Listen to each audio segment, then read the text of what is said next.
and they started looking for appropriate bodies upon which this body of a super teacher can be imposed upon. So people gathered around him, enormous wisdom and sense. So Khalil Gibran said about J. Krishnamurti, when I walk into the room, just those 5 Saturday afternoons, an hour and a half, that much impact he had on me.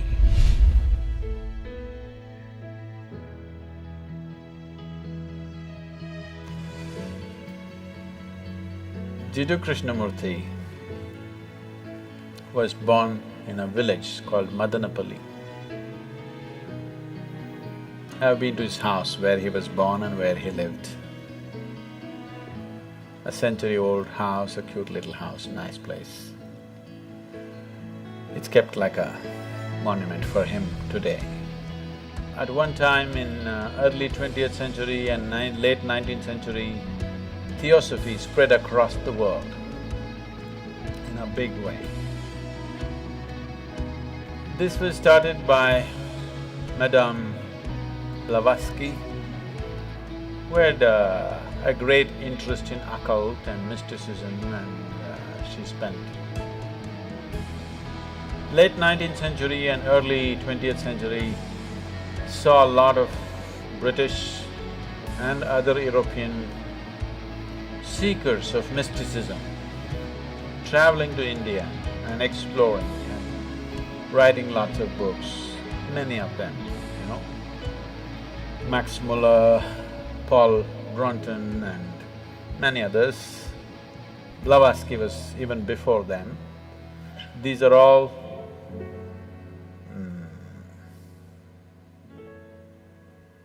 explorers of mysticism. It was, in those days, not like going to some place to learn, it was an adventure that you really have to take off on a horseback and go to a strange country, battle all kinds of things, try to meet the right kind of gurus, and it was a whole adventure. So they put themselves through all this. Madame Blavatsky traveled to all kinds of places. She went to Tibet, she went to India, and then she came down to Tamil Nadu and set up the Theosophical Society out there, which still is there. And then their dream became to produce a perfect being project. Then they unearthed this information. I don't know to what extent they went, but actually, in the yogic lore, in the tradition, there was a yogi by the name Sunira. Sunira saw that human consciousness could be evolved if you produce a perfect human being who could render this to all sorts of people. In a way, he comes from the tradition of Shiva. Somewhere it's his dream to build another being like that. He wants to build a living Shiva once again, a perfect teacher for the world, who is completely multidimensional, not this kind of teaching or that kind of teaching. As Shiva explored the whole human consciousness and human body in every possible way, he wants that kind of a living being. So he started building the energy body for that kind, and then he believed that he could build a physical body on top of that and let him loose in the world with a lifespan of a few hundred or thousand years, so that he will transform the whole world by the time his time is done. So he started working on this project. And of course he died unfulfilled. Many ambitious yogis picked up the same project that Sunira had left and tried to reconstruct this energy body of a perfect teacher who can transform human consciousness.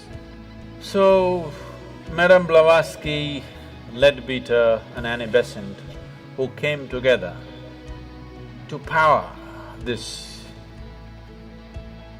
theosophy movement across the world, which they successfully did to a large extent, and they gathered the most phenomenal occult library on the planet is still in the Theosophical Society of India. They gathered every kind of book on occult and they set up a whole study team. Even now, Krishnamurti's groups are called study groups, yes? Study circles or study groups, because these study groups were set up by Besant and Leadbeater. These are brilliant intellects, no question about that. But they have no inner experience, but they have gathered phenomenal amount of information. So somewhere they believe with this information and with their intelligence and intellect, they can recreate all this. And they started looking for appropriate bodies upon which this body of a super teacher can be imposed upon. Jiddu Krishnamurti, Rukmini Arundale, who else? One more, whatever. They started putting them through very severe training to prepare them physically, mentally. But they have no inner experience. They're reading books and trying to do this to these boys. And they put JK in all kinds of meditative processes, and he attained to a certain level of…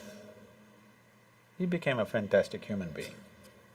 He was something that nobody could decipher, but he was like a flower, his fragrance could not be missed. Then they decided, when JK was about 20 years of age, 27 or 28 years of age, this Theosophical Society decided to announce to the world that he is the world teacher. The perfect teacher has come. People gathered with great interest in this. JK came on the podium and he said, "I am not a world teacher." Poof! The whole Theosophical Society and their project, everything went down the tube. He had the courage and the sense and the wisdom to say, "I am not." Most idiots would have said, "Yes, I am the world teacher, I am the reincarnation of Buddha and Jesus and everything." Most idiots would have done that. He had the sense and the wisdom and the vision to say that I am not this nonsense that they're trying to make me out of. And JK came out of Theosophy and he started speaking. He's a brilliant speaker. So people gathered around him, enormous wisdom and sense. So when he spoke, people sat rapt. Quite magical, the way he speaks. You know, somebody was talking to me, when I was just 17, 18 years of age, someone was talking to me, JK study circles, it was fashionable. For all those people who think they're intellectual, you have to read JK, you have to listen to JK's audios, otherwise you're not intellectual enough. In the Indian intelligentsia, if you have not read JK, Kierkegaard and Dostoevsky, you have no brain actually. That's how it's treated. So it's like fashion. For everybody, they should have read this, whether they get it or they don't get it. You read Dostoevsky, you read Kierkegaard, you read Krishnamurti, means you got some brain working. That's a gauge. So, people were talking, JK, he's something every Saturday afternoon, they have a study circle where they play some audio tapes and his books are there and things. Some of my friends invited me and I went. So they were playing a short video. The man was sitting like this is the first time I'm seeing him, the first time I'm listening to him. He was still alive at that time. Just the integrity of the person is spilling all over him. Just the sheer integrity of the man cannot be missed. So, I didn't do much reading, I heard a few audios and watched a few videos. I enjoyed him, but I was too wild to listen to anybody. I had no time for anything. Life was calling me all the time. So I had no time to listen to my parents or my teachers or JK or IJ or XYZ, you know. I had no time for anything, so I left the study circle and went on. Maybe I attended this for about 5 weeks, I remember very well. It was about 5 weekends I went there, every Saturday afternoon, just for about an hour and a half. They would play one half an hour video or audio, and then they'll all get into discussion and one big confusion. Because nobody around him understood what he's talking about. Because he refuses to use any method, he refuses to use any example, he refuses to use any parable, any story, any joke or anything. This is just intellectual dissection. This is called as Gnana Marga. This is pure Gnana Marga. Gnana means the way of the intellect. Out of these 7 billion people, if you find 10,000 people who have that kind of a razor-sharp intellect, who can, without any kind of context, they can go on slicing things, you will not even find I don't think you'll find 10,000. Maybe you'll find 1,000 people. And those 1,000 people may not be interested in the spiritual process, they may be trying to slice through the stock market, they may be trying to slice through something else. So, around JK, everybody could feel the man is special, but nobody could get what he was talking about, because he refused to play the role of a guru, he refused to initiate anybody into anything, he refused to give any kind of method, any kind of process. He said it anyway happen. It is true. Anyway it will happen. But maybe after 1,000,000 lifetimes. So if you are in a hurry, either you must have that kind of an intellect, which is rare, or you must be willing to use the other faculties that you have of body, energy, emotion, all these things. He went driving on one wheel of his car. He is good at it, but nobody else could get to do it. Fantastic human being. When he was there was a fragrance, when he's gone, only books, because there's no living process. So Khalil Gibran said about J. Krishnamurti, when I walked into the room, JK was sitting and Khalil Gibran went to meet him. He said, when I walked into the room, I walked into a wall of love. It just hit me in the face.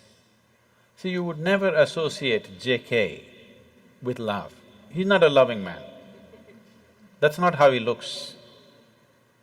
He's like this. He definitely doesn't look loving, but he's very loving. His energies are absolutely compassionate, but his words are like knife. So, people felt something, but they couldn't figure what it is. They couldn't get a hold on it because he wouldn't give a hold. He said, if you hold it, you may get stuck with this, so don't hold. If there were millions of razor-sharp minds in the world, that would have been a fabulous way to do things. But in today's world, in the existing way the humanity is, the way people's intellects are entangled in 1,000,000 things, that method is just not going to get anybody anywhere. It's a beautiful process, but there must be people who can digest it, isn't it? So, J. Krishnamurti was like a flower.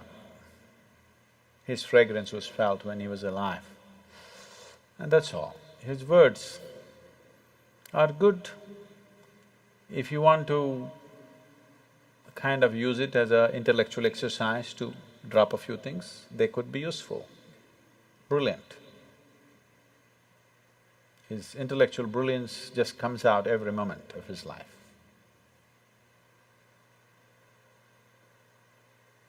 He started a few schools, which are wonderful schools, which are still on. I must tell you my association with him. When I went to this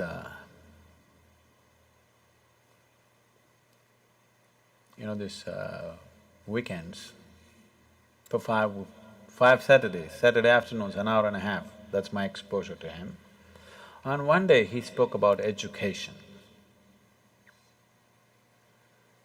And it really gripped me. And it really twisted me inside out because all the ideas, I had never thought of an alternative way of educating people.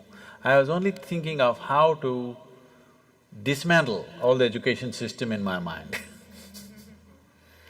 When he spoke about education, suddenly it struck me, there's another way to do this.